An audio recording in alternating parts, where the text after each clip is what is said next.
Peace and blessings, beautiful souls, magnificent beings. No one's coming to save you. And this is one of the reasons why I believe religion has done as much damage, especially to those who are in the lower and middle class, lower middle class and poverty, those who claim and cling to religion in those states of existence. Many of them are and will continue to be in their state because they have not yet understood no one's coming to save them. And they have them individuals looking for some relief in the so called afterlife. What you and I must come to understand is this: we must come to understand that religion has done as much damage as any criminal organization on the planet. Now, you may say that this is not because of the religion, it's because of the people who are practicing the religion. There can be no religion without people practicing. You meaning the religion is invalid if no one claims it and practices it. It is a inanimate object if the individuals who are living are not participating, claiming it, and waving the banner for their particular religion.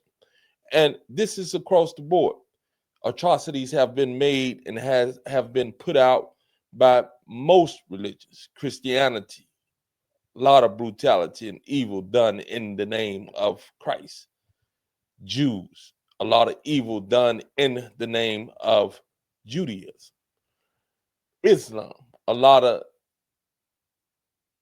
evil done in the name of Islam. So again, when we come to religion, we must see it for what it is. Religion is a man-made phenomenon, meaning that there's nowhere on the planet that you can find what individuals say is the written word of God. This is the written word of men. Could they have been inspired by what individuals claim to be their perception of a God? Maybe, but no person on this earth or no book on this earth has the actual written words of God, meaning written by, if you see God as a man, by the hands of the God. It was written by individuals who said that they got inspiration from God, or they were telling a story about what God did for X, Y, and Z. So it's coming from a third person point of view at best. And this is the reason why we have to examine any and everything that you and I accept. And for those who continue to be at the bottom of every social metric, but yet hang on to their religion, and the religion is not producing any results, then I say to you that your religion is not conducive to prosperity and a good life. And we all deserve prosperity and a good life if we put the necessary work in. But we have been told that someone is coming to save us. We have been told that we must leave things in the hands of this God. No, I say we must take the steps that's necessary in order to make things happen. Now, many in religion um, that are doing well, they're doing well because they are actually putting in the work that is necessary in order to do well. And they actually believe that this is because they have been blessed by God. But allow them to stop doing the work, and we see how their blessings dry up. It's the work that produces the results in this third dimension. And this is why we must get away from these things when it comes to holding on to a religion and a doctrine when the doctrine and the religion is not working for you.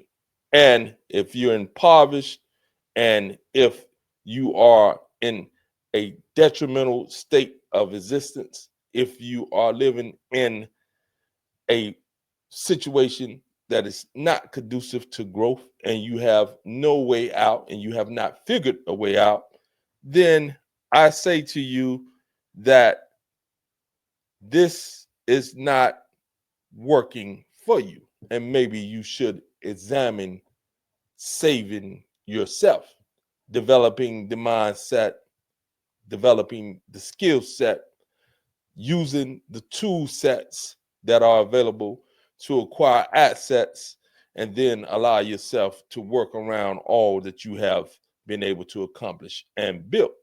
Now, I am not against religion. If that's your thing, then that's your thing.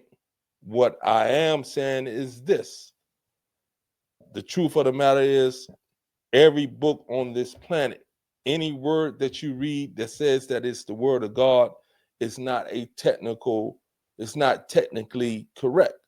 It's not actually correct. Those words are the words of men who say they were inspired or are telling stories about Jesus. If you're looking at the New Testament, who from individuals, many of who were not there. So again, you have no word on the planet, no written word on the planet that is the actual written words of God.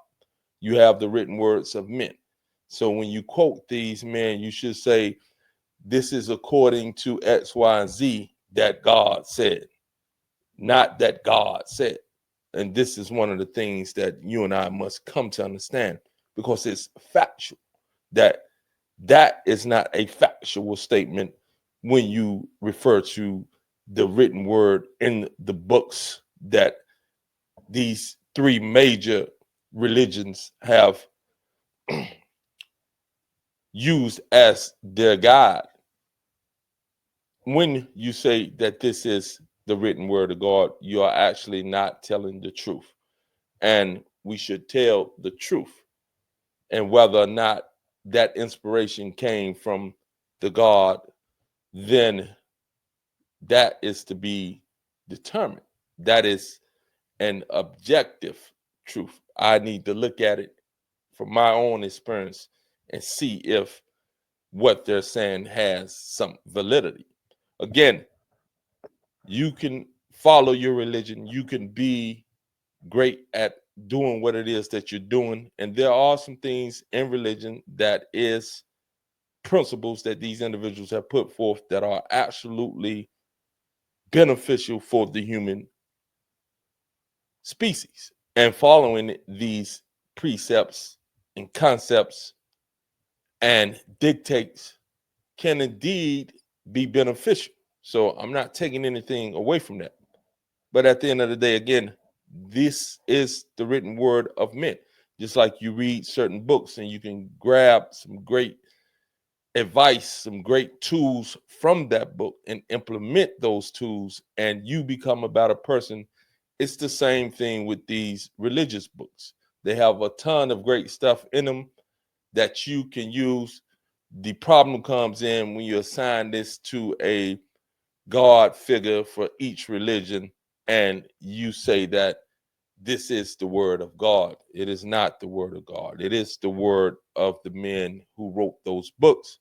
They could have been inspired by a God, but the fact of the matter is it's their words.